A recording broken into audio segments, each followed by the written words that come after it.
are Sint Maarten. You are Sint Maarten.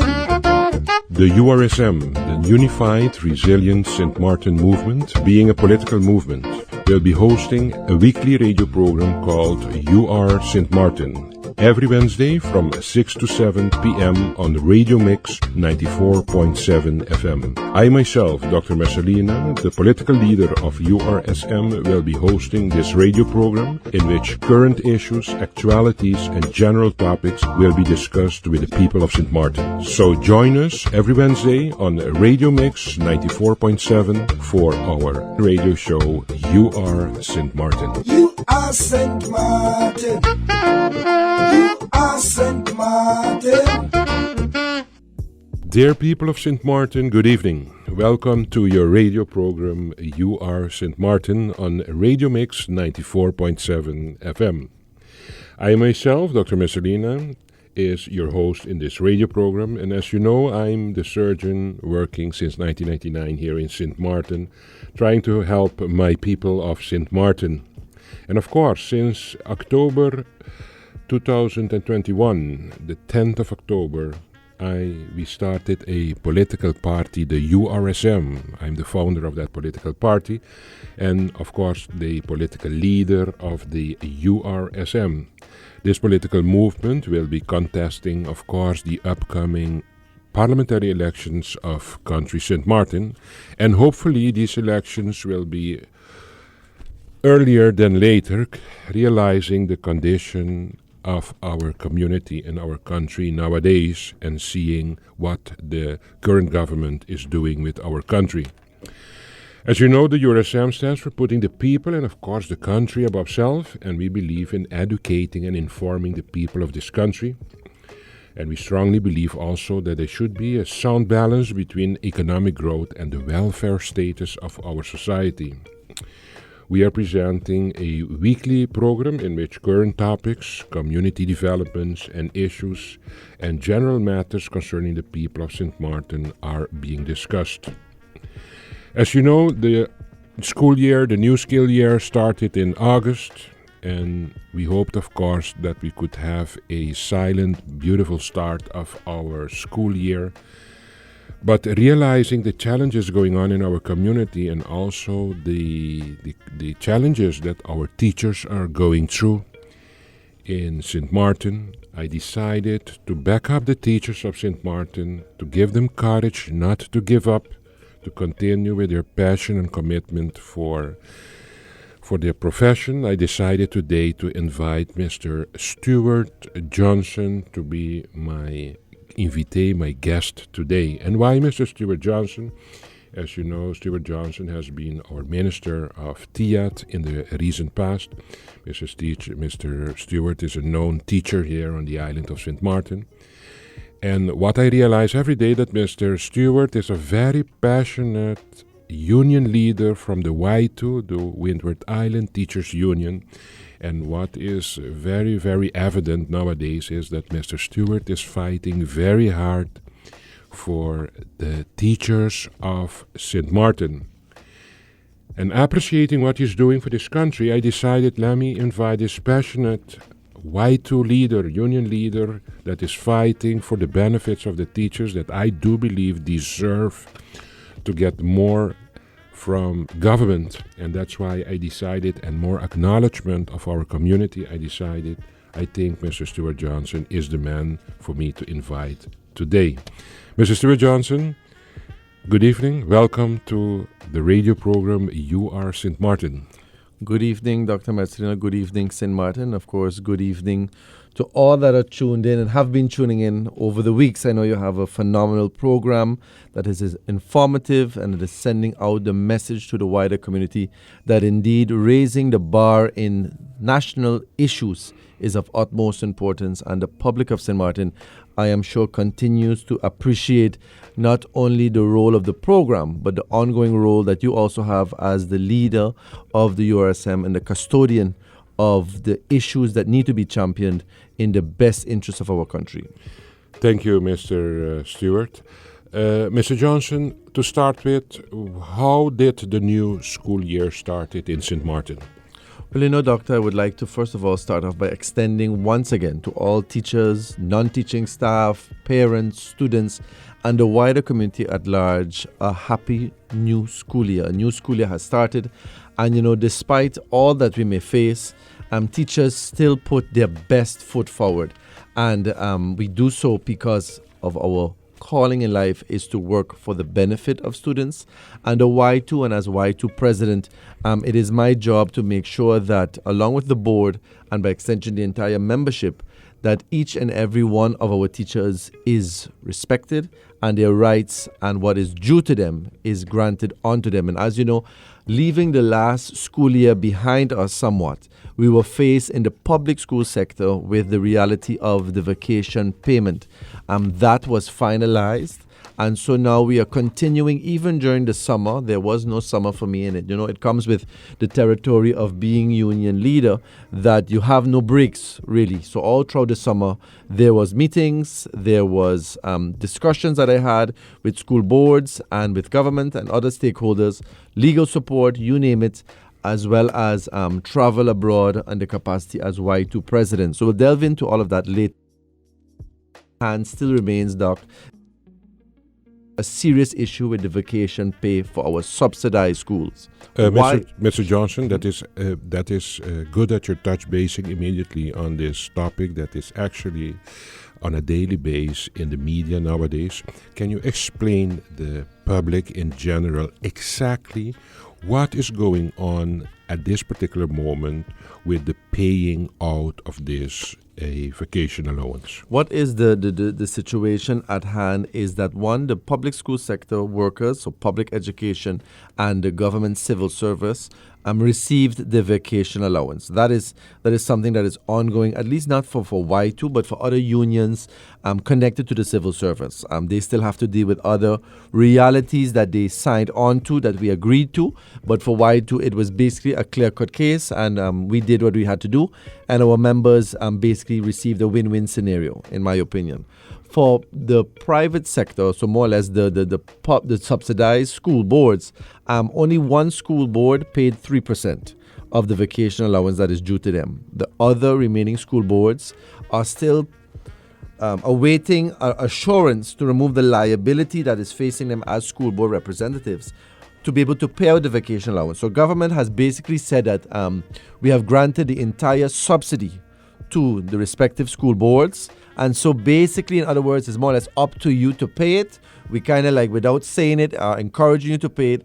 But at the back end of it, school boards are liable if they make the payment because of the conditions against the country at this point in time, the 12.5%. So school boards then in several communications have said to government, but you have to remove the liability for us to be able to pay it out. Then we have on August the 10th, after this back and forth quagmire of sorts that we're in, the Deputy Prime Minister, the Minister of Public Works, Minister of Vromi, as it's known in the afkorting as the abbreviation in Dutch, Mr. Egbert Jurendi Duran, decided in the press briefing in his capacity as acting Prime Minister to say that there was a solution is going to be forthcoming, and that he met with the Minister of Finance and they had discussions, and so a bright glimmer of hope seemed to have arisen from the ashes. And so over the weekend, everybody gasping and grasping on to this hope that it would have been communicated. So the entire weekend, my WhatsApp, my phone is flooded. Facebook is flooded with messages. Did you hear from the minister yet? Did you hear from the school boards yet? And everything had to be on pause until Monday. Monday arrived because that was the day the acting Prime Minister, Mr. Duran, indicated that he was going to communicate to stakeholders, to school boards, that there was going to be a solution. Monday came and Monday went. So after 5 p.m. on Monday, I decided in the evening time, after I had finished other union-related matters that I had to attend to in meetings, I said, I have to really, really be transparent, not only with my members, but with the community at large. And so I did an impromptu Facebook Live that basically went viral the minute I went online. And so in that, I was quite clear. And Doc, to this present moment, my patience is very, very thin. It's running thin. It is thin to the point where you do not create a false hope in a society that is dependent on the vacation allowance. Teachers, support staff, all that is connected to education. They didn't go on a vacation. You cannot go on a vacation with how inflation is so high in the country. You cannot go anywhere. What these members are asking for is to pay us a vacation allowance so we can finalize school fee payments. We can get those extra uniforms we need for our kids. We can put groceries in the cabinets and in our fridges and cook something at the end of the day. To deal with the gas prices that's going up and down like a seesaw, it's going down all over the world except on St. Maarten. But as a whole separate program on its own, and I can tell you about it because I was there in that capacity.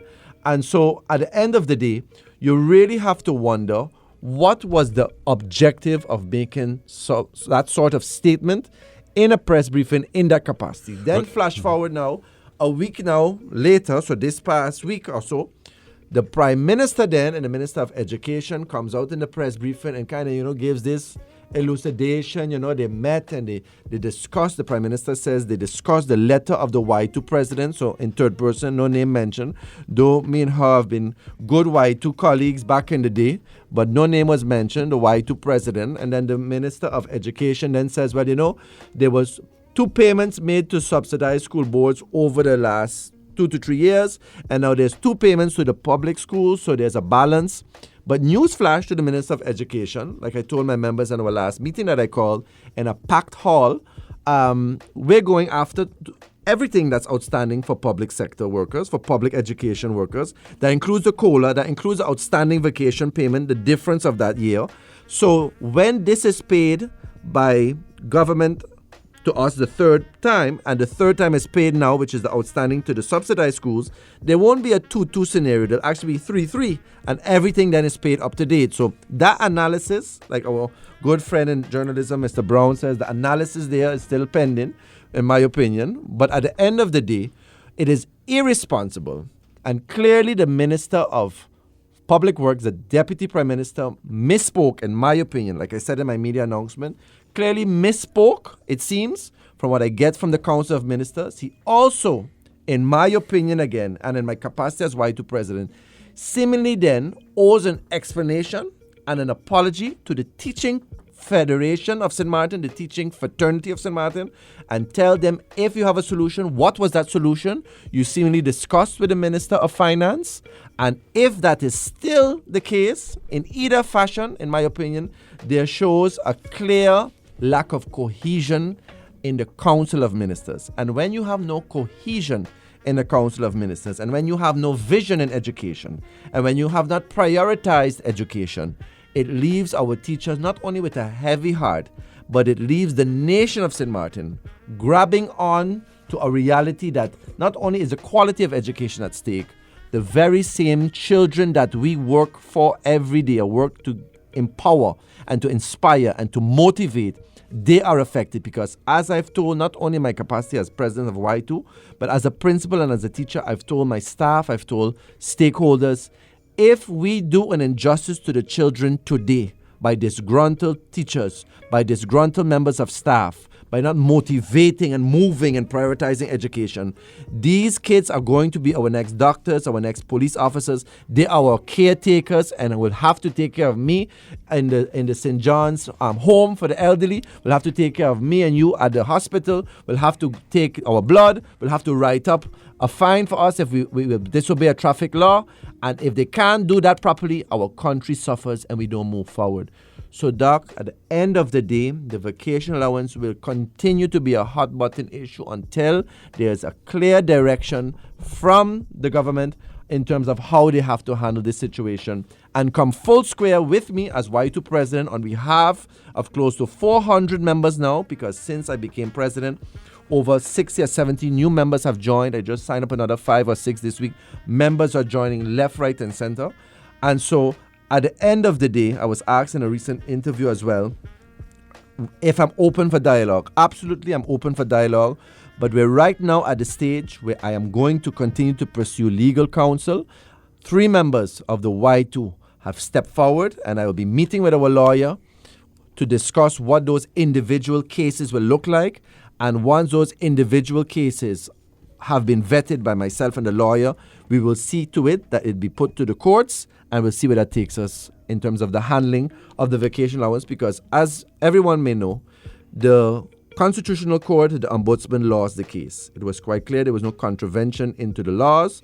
And however, in the 30-page ruling of the court, if you listen carefully to the verbalization of it, the summary of it, Judge Bob Witter indicated quite clearly and gave the semblance that there's possibilities for individual cases to be pursued. So we have taken heed of that, and we are going to see where that takes us now going forward. Mr. Johnson, the following now. If we look back to the behavior of members in the Council of Ministers, let's go back in time, rewind a little the time now, and we observe the minister, Duran, that now gave the teachers false hope. I can recall that pre the last elections, he was the Minister of Justice, and he promised the justice personnel, people from the police, from the prison, that he is going to fix their function book. So he used that as a election propaganda. And at the end of the day, they really trusted in what he was telling them. And he got a lot of votes. The moment he got the votes, he went in government. He decided that he's not going to adhere to his words of staying the Minister of Justice to help the justice civil servants with the promise that he made to them before elections. And he walked away, turned his back to them, and he left, and he became the Minister of Romy, leaving the justice civil servants standing in the cold. Now we're going to see history repeating again with the same member of the Council of Ministers, being the Minister of Romy, now promising now in a meeting, in a press release, that he is going to make sure that there will come a solution to the payment of the salary of the vacation allowance for the teachers. Now again we see that this minister is turning his back on our teachers of our nation. I do believe, Mr. Johnson, that this shows again and again that the people are trying to fool, the minister is trying to fool the people of this country.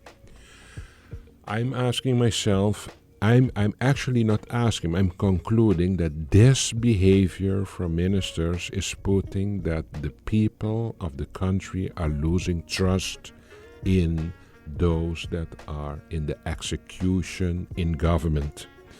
It cannot be that the minister is promising about serious things like the allowance, that he knows that is a serious thing, especially now in these economic challenging times for everybody.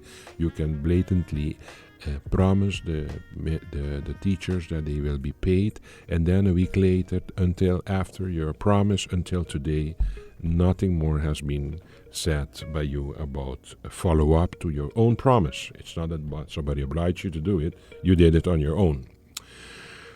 Stuart, looking to this, I do believe that these are the things that makes that the people lose hope and confidence in those that are governing our country. On the other side, Stuart, you spoke about the allowance of the vacation, but you just touched based on some other details of the COLA too that has to be paid. Can you elucidate a little on the other things that are important for the teachers too, for them to be straightened up, seeing the lack of commitment of the government towards disagreements in the past? Well, you know, the COLA is the cost of living adjustment. And since 2012, there has been no finalization of the payment of the COLA. And back then, my predecessor was handling the union of WITU.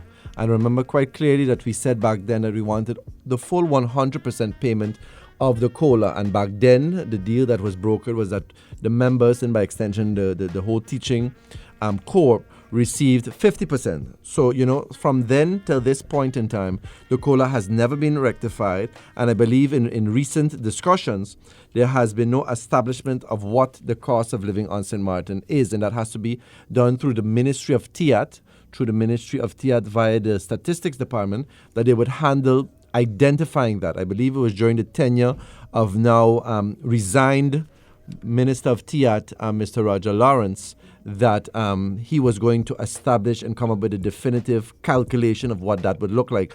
Unfortunately, we are not there yet. That calculation, according to all information I have received, is still pending. And so it is unfortunate that that is. But be rest assured that in addition to that, Doctor, that the WITU is actively involved where it contains the function book of KPSM, the police and justice workers. And why do I say that? Is because though I came into the presidency of the WITU in November of 2021, it was part of the overall responsibilities of the WITU being a member of the CCSU, which is the Civil Servants, the Committee for Civil Servants Union. That is where government and civil servants as stakeholders deal with matters which pertains to civil servants. All matters as unions, that is the body that handles that. And so because I was not sitting in that seat simultaneously, I needed to get into that seat post-haste. And again, I appreciate Mr. Robert Rollins and then Ms. Claire Elshot for making their positions available to my person as the president and the vice president to be member and substitute member of the CCSU for the WITU. So we came in now at the ending of this term, and actually right now the new term for 2022 to 2024 continues. It's a 2-year term that each VACBON, each union gets for being on the CCSU. Part of the CCSU was also the handling of the Justice Workers Function Book. Yeah. And so now I have affixed my signature along with my colleagues of the WITU PSU or the CCSU member and supported by observer of the CCSU, which is the NRPB, that we have affixed our signature. The 3 signatures are there of the CCSU members that we are looking for the full review and to cross-reference and make sure that the function book is reflective of what the agreed position was by the unions, the police unions of Sint Maarten. Not a rush through, not a clean version, not a version of 295 pages that we received an hour before a CCSU meeting. None of those versions. The version that was properly vetted, the version that includes the decisions of the Yea Said and Way legal affairs, how it should be handled properly. And I want the KPSM workers, I want the justice workers, by extension, to understand where due diligence is important and what the role the WITU is in supporting our colleagues and making sure it's done right. Anyone could actively pursue a quick win and get this thing passed through. Yes, the function book is finalized and hip hip hooray. But if down the line, if we don't make sure salary scales are considered how it should be, that the placement of the traders, the scales, the steps in between is not implemented, that other elements of the function book is not totally handled properly, it will have a consequence down the road. We have to do this right. And it's not for political gain on any side. It's not going to be for the political advantage to rush through because the ministry or the minister wants to rush it through. No, our conscience and our responsibility in the CCSU and the WITU as a member of the CCSU with voting rights in handling this matter has called for the matter to be dealt with properly, with utmost due diligence. So briefly said, the KPSM workers now understand where we are, where we stand with that, and the handling of it is of utmost importance. It's not going to be a rush-through version because, as you know, it has been a sensitive issue, but let them know, and I want them to understand once again, because we have met with them, that this is where the position of the unions are right now.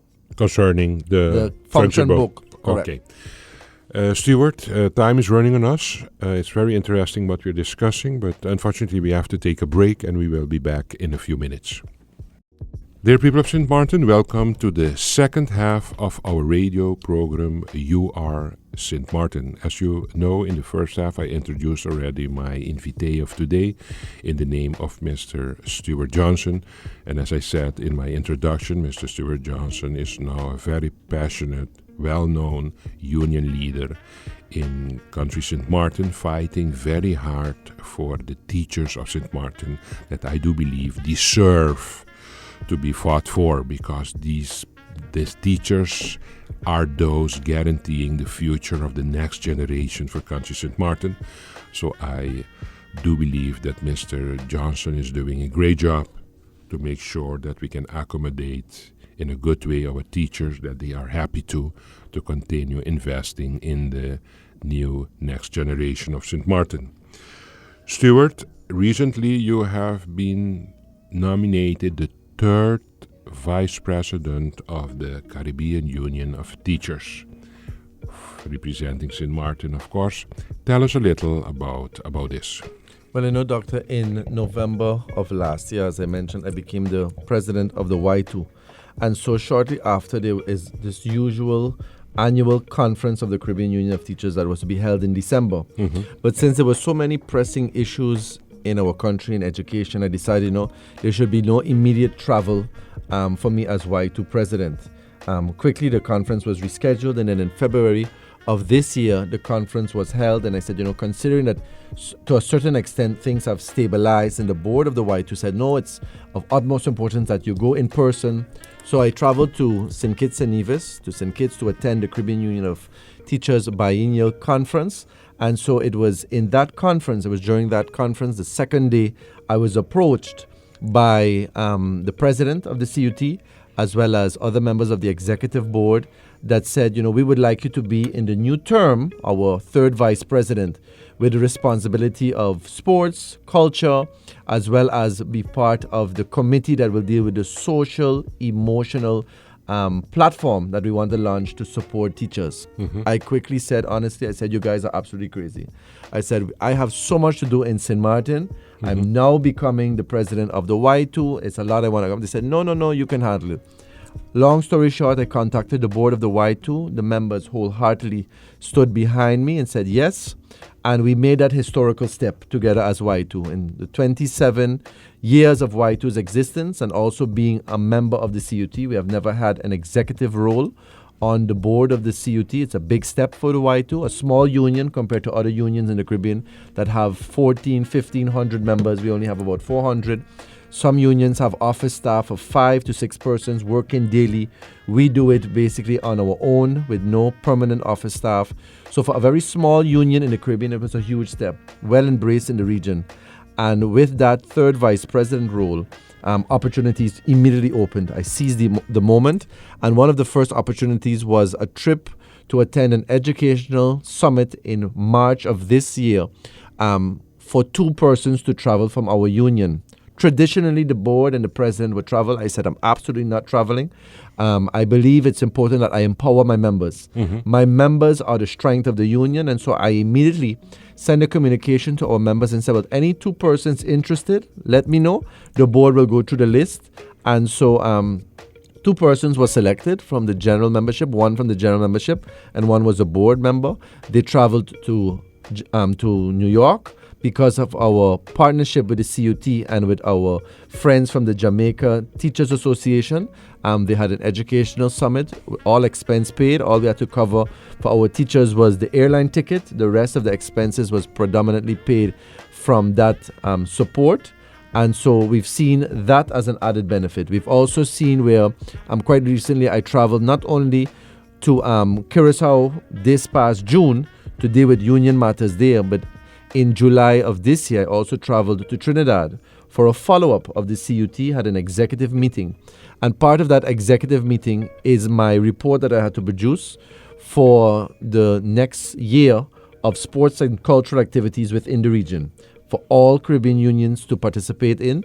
So I presented my program and my plan, and I also presented on behalf of the WITU what was our activities for the past year.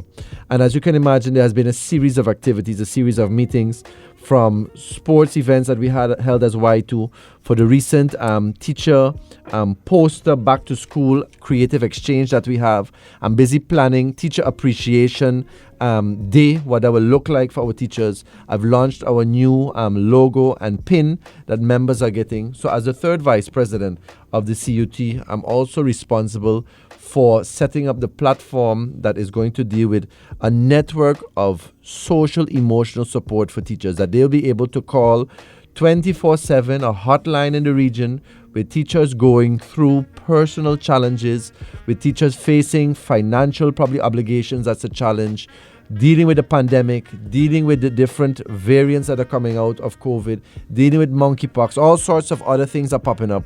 And so teachers themselves, their mental well-being is of utmost importance. And so for me, I think that is one of the priorities that we have in the region. It's one of the priorities I have also locally, because it's important that as a teachers union, that I make sure the quality of our teachers remains intact. You know, we saw the value of teachers after and before and during the pandemic. Everybody screamed, yes, school has to open back and the teachers are important, and I can't deal with my child behind this tablet for 6 hours. How did the teachers do it with so much people? We saw the value of teachers and frontline workers in general, nurses. During the pandemic, of course. But we quickly forget, yes, especially when things go back to normal. So that call to remind everybody, show appreciation to teachers.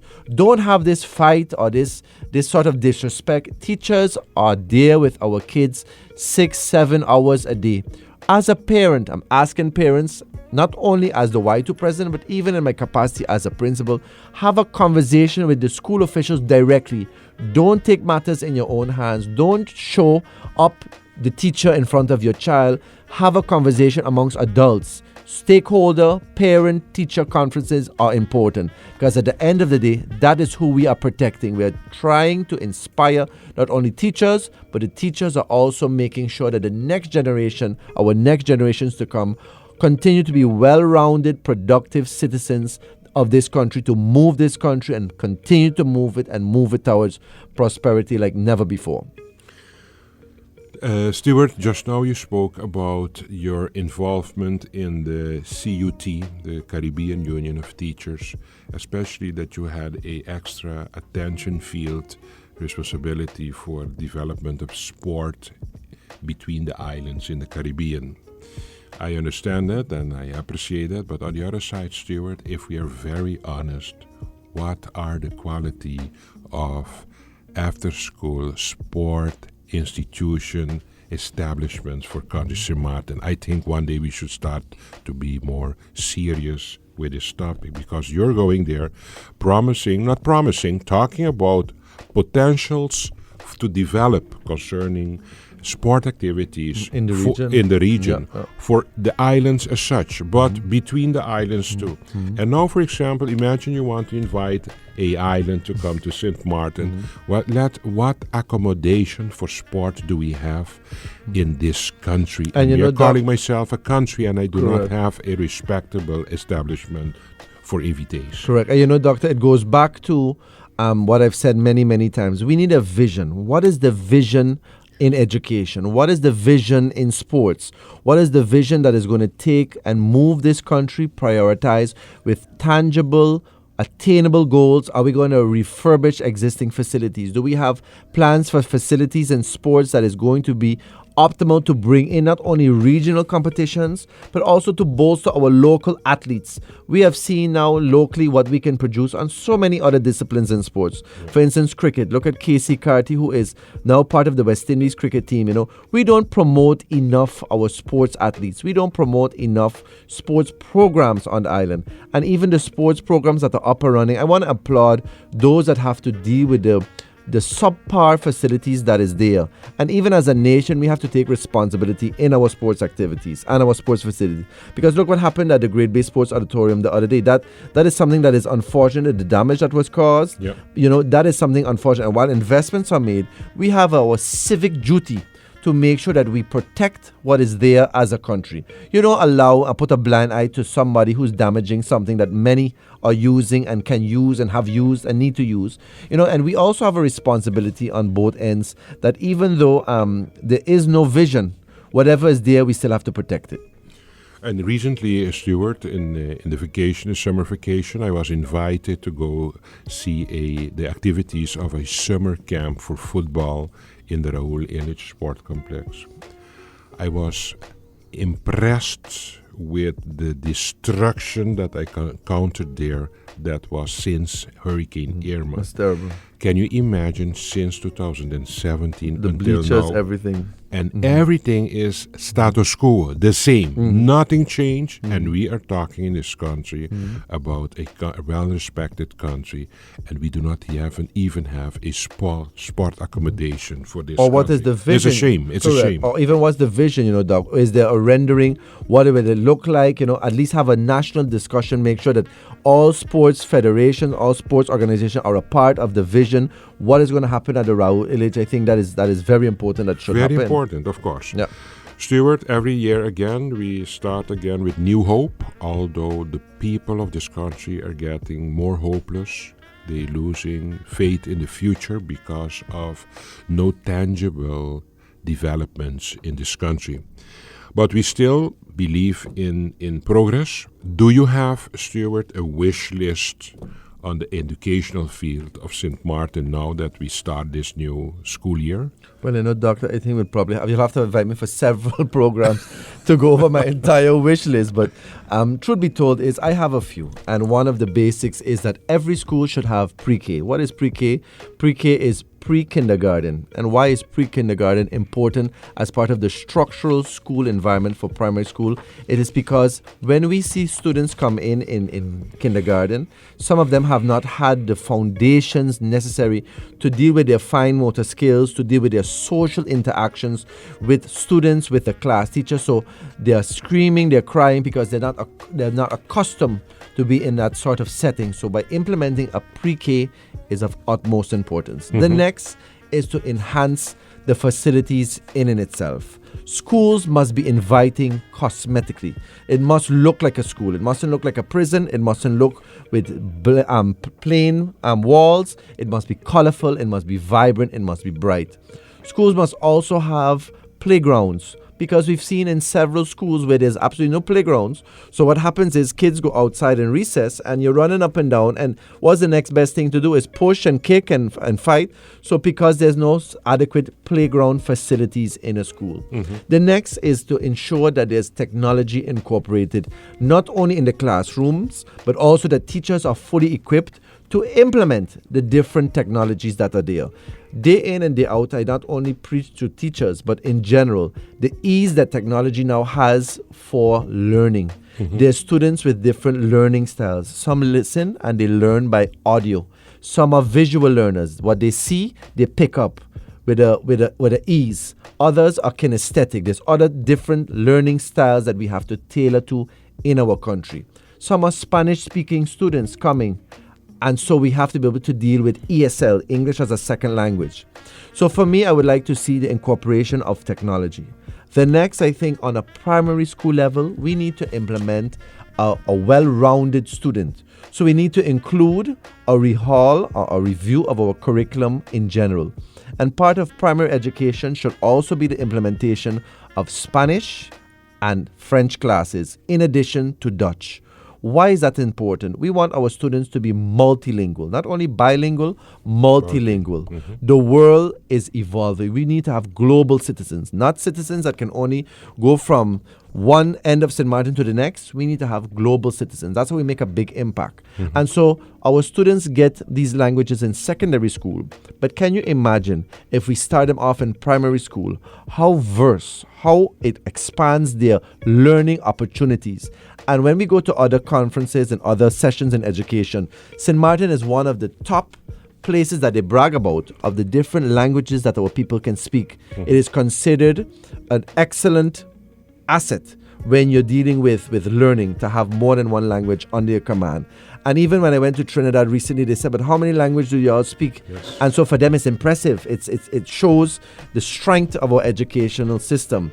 And so in addition to that, my next wish list goal is to see a vision. I think that is of utmost importance. Where do we want to go as a country in education? What is the vision forward? Yes. I know we had a recent report that basically says education, for lack of a better term, is in shambles. The report shows clearly that there's something very wrong in education.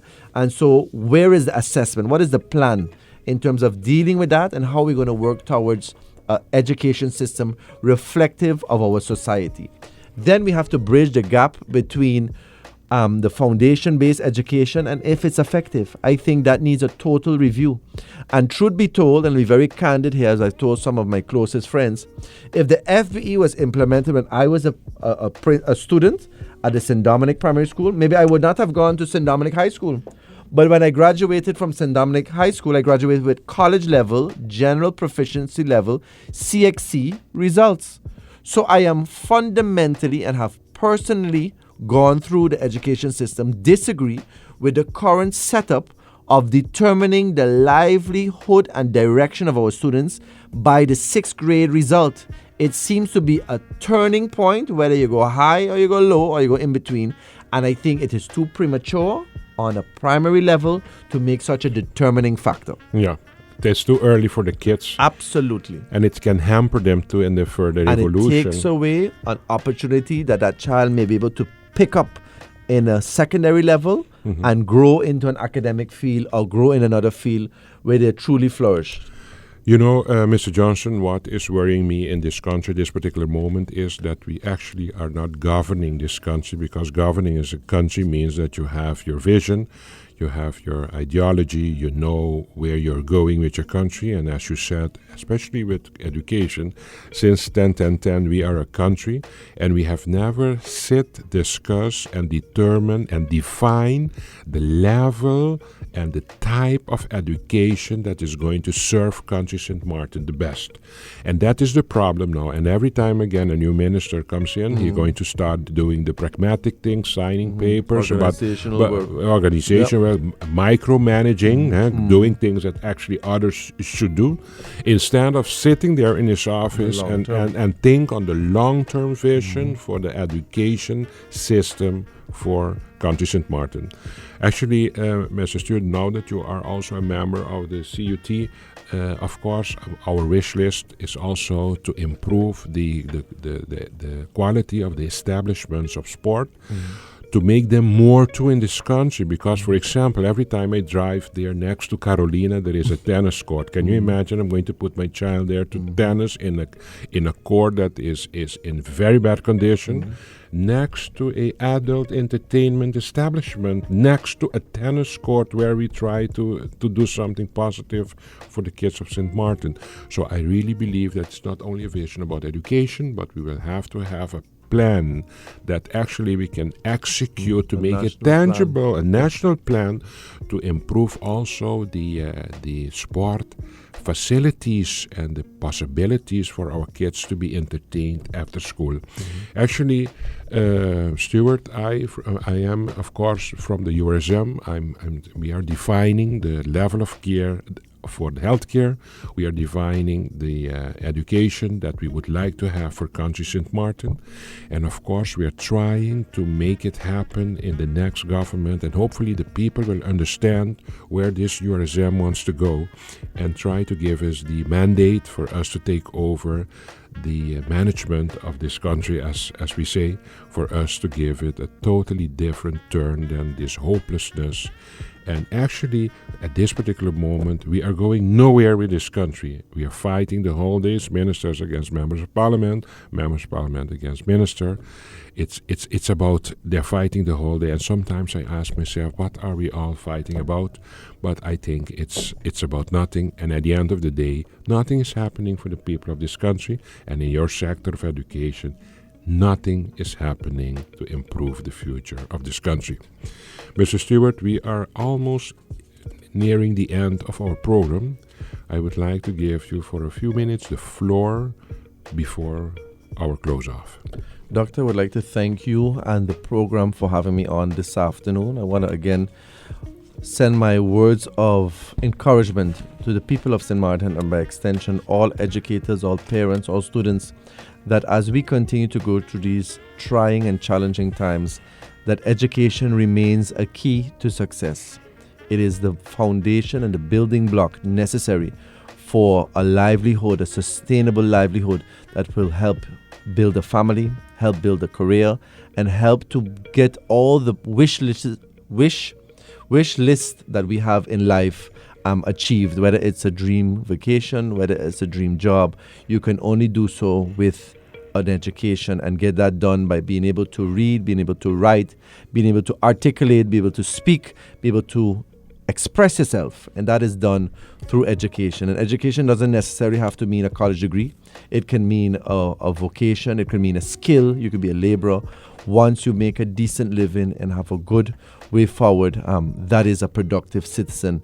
And so I'm proud of each and every student every day that continues to do their utmost, every parent that despite the struggles of raising a family continues to do so. I encourage you to find faith, keep the faith, and keep doing what you have to do. I want to also, by extension, express my words of appreciation to you, Doctor, for this program that continues to inform the nation of Sint Maarten, bring issues that sometimes are very sensitive to persons, sensitive to be addressed, but truth be told is as sensitive as some of the things I've had to highlight today. For many reasons that I will have to face down the road with my stakeholders, it has to be said, and it has to be said in the spirit of transparency, in the spirit of moving this country forward, and it is what we do when we want to passionately move this country forward. Thank you so much for the opportunity, and may God continue to bless this nation and all its people. Stuart, thank you very much for these nice words. And from my side, Stuart, in the name of the URSM, the family of the URSM, and actually the people of Sint Maarten, I would like to once more thank you for your passion and your commitment and your battle that you are going through to try to improve the conditions of the teachers that we rely on for the future of this country. Once more, thank you very, very much for everything that you are doing to improve the livelihood of the kids of Sint Maarten, the students, but also the teachers of Sint Maarten. We are utmost grateful for everything that you're doing, and we are wishing you a lot of success in achieving whatever has to be achieved for the teachers of country Sint Maarten. Ladies and gentlemen, we are reaching to the end of our radio program. Thank you for being with us today, and we are looking forward to have you back with us next week, Wednesday, from 6 to 7 p.m. Have a great evening.